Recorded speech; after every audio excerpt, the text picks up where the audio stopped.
अस्सलाम वालेकुम, कैसे हैं आप सब लोग। मैं उम्मीद करती हूँ आप लोग खैरियत से और खुश होंगे। आज मैं एक छोटे से मैसेज के साथ आई हूँ और वो मैसेज ये है कि बीमारी को जो है बोझ ना समझें। अक्सर औक़ात यही होता है। कुछ टाइम पहले तक मैं भी यही समझा करती थी कि बीमारी जो है शायद कोई बोझ या बहुत बड़ी कोई प्रॉब्लम है। बेशक बीमारी अल्लाह की तरफ से आती है और अल्लाह ही के हुक्म से जाती है। जब अल्लाह की तरफ से आना और अल्लाह के हुक्म से जाना है तो हम इस चीज़ को कैसे बोझ समझ सकते हैं। बीमारी बोझ नहीं, एक ट्रांजिटरी पीरियड है जो कि गुजर जाता है। जैसे मशीन ख़राब हो जाती है, कार ख़राब हो जाती है, हमें उसे मेंटेनेंस की ज़रूरत होती है। तो काफ़ी चीज़ें, काफ़ी बीमारियां इंसान की अपनी कोताहियां या प्रॉब्लम्स की वजह से होती हैं या लो मेंटेनेंस की वजह से होती हैं। तो वो चीज़ें सॉल्व हो सकती हैं रादर देन कि हम इस चीज़ को सोचें कि बीमार हुए तो हुए ही क्यों। मेरा नहीं ख्याल कि शायद ही इस दुनिया में कोई ऐसा इंसान या शायद कोई ऐसा जानदार, चरिंद परिंद या जानवर कोई ऐसा हो जो बीमार ना हुआ हो या ना होता हो। इसकी सबसे बड़ी मिसाल तो ऐसे है कि जब इंसान पैदा होता है तो पैदा होते साथ ही सबसे पहले ही जो बच्चा होता है दुनिया में आते साथ उसे जॉइंडिस या क्योंकि उसमें जो ब्लूब्रेन की जो तादाद होती है ऑब्वियसली वो बैलेंस नहीं होती। उसको बैलेंस करने के लिए वो बीमार हो जाता है, जिसमें ज़्यादातर बच्चे पीलिया का शिकार होते हैं, जॉइंडिस होता है। खुदा ना ख्वास्ता पीलिया जब बढ़ जाता है तो वो थोड़ा सा डेंजर जोन में जाता है, लेकिन वो भी एट द एंड वो सही हो जाता है। बताने का मकसद ये है कि जब पैदाइश में आते साथ, दुनिया में आते साथ ही अगर हमारे साथ ये होता है तो it means we need to understand that the बीमारी इज़ अ ट्रांजिटरी पीरियड और वो एक वक्त के लिए आती है। हमें इसे बोझ नहीं समझना चाहिए। दूसरी चीज़, हमारे अहदीस और कुरान हदीस में भी मिला है कि बीमारी से आपके गुनाह या चीज़ें धुलती हैं। अगर हम इसको इस्लामिक या इस पॉइंट ऑफ व्यू से भी समझें और देखें तो कहीं ना कहीं बीमारी आपकी वो तमाम गलतियाँ, गुनाहों का भी कफ़ारा हो सकती हैं। हर किसी के लिए नहीं, ये सारे रब के मामला है, रब जानता है। लेकिन अगर आप इस पॉइंट ऑफ व्यू से देखें तो यहाँ से भी सब्र आप कर सकते हैं, समझ सकते हैं। लेकिन एट द एंड वही बात आती है कि आप बीमारी कैसी भी हो, छोटी हो बड़ी हो, वायरल हो या कैसी भी हो, आती है तो वो जा भी सकती है, जाती भी है। उसके लिए ज़रूरी है कि आप दुआ के साथ साथ दवा भी करें और दवा के साथ साथ दुआ भी करें। दोनों चीज़ों की अशद ज़रूरत होती है। और उसके साथ साथ बीमार हो जाएं तो दुआ करें, दुआ ज़्यादा उसमें असर होता है। और बीमारी को प्लीज़ अब बोझ ना समझें। ना सिर्फ ये कि आप बीमार होते हैं तो आपका इम्यून सिस्टम स्ट्रॉन्ग होता है। कभी आपने नोट किया कि जब भी हम बीमार होते हैं तो दोबारा उस बीमारी से लड़ने की ताकत हम में आ जाती है।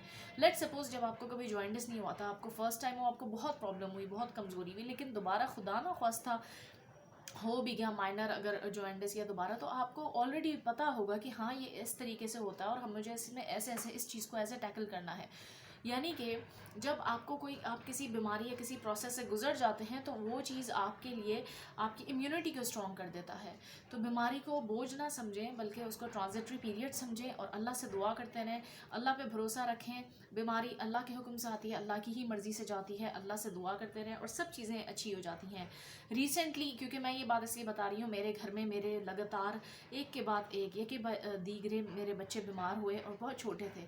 और जब बीमार होते हैं, अगर आप खुद बीमार हो तो फिर भी शायद थोड़ा इंसान गुजारा कर लेता है, लेकिन आपके सामने आपके बच्चे, वो भी बहुत छोटे छोटे हों और फिर एक साथ बीमार हो जाएं और ये के बाद दीगरे बीमार हो, तो आप समझ सकते हैं एज अ मदर या फादर या एज अ पेरेंट की कितनी प्रॉब्लम हो सकती है इस सिचुएशन में। प्रॉब्लम मैंने इसलिए कहा कि आपको मैनेज करने में प्रॉब्लम हो सकती है, आपको समझ नहीं आ रहा होता, लेकिन एट द एंड वो वक्त भी गुजर जाता है।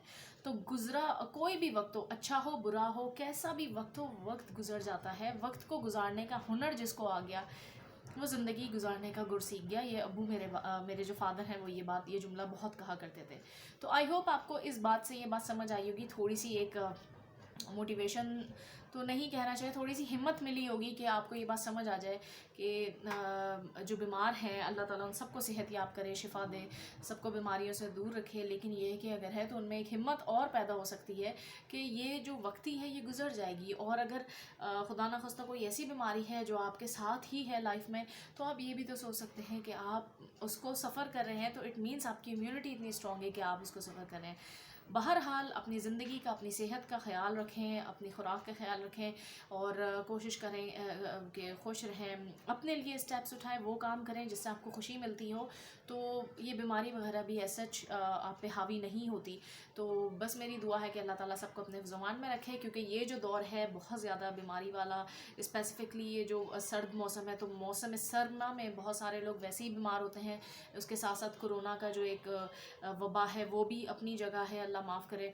तो लेकिन ज़रूरी नहीं कि हर नज़ला खांसी कोरोना हो, और कोरोना मतलब कोरोना हो ना हो, अल्लाह ना करे किसी को हो, लेकिन आपको इस मौसम में दूसरी और बहुत सारी बीमारियां अटैक कर रही हैं आजकल, जैसे कि जॉइंटिस हो गया, वायरल हेपेटाइटिस हो गया, वो बहुत ज़्यादा जो है कॉमन हुआ हुआ है। तो प्लीज़ आप लोग अपने घर वालों का ख्याल रखें, स्पेशली जो बच्चे हैं छोटे, या वो लोग जिनका इम्यून सिस्टम वीक है, या फिर जो वो लोग जो कि टीनेजर्स हैं और उनकी खुराक अच्छी नहीं थी, तो वो भी बहुत ज़्यादा जल्दी इस चीज़ से इफ़ेक्ट हो रहे हैं।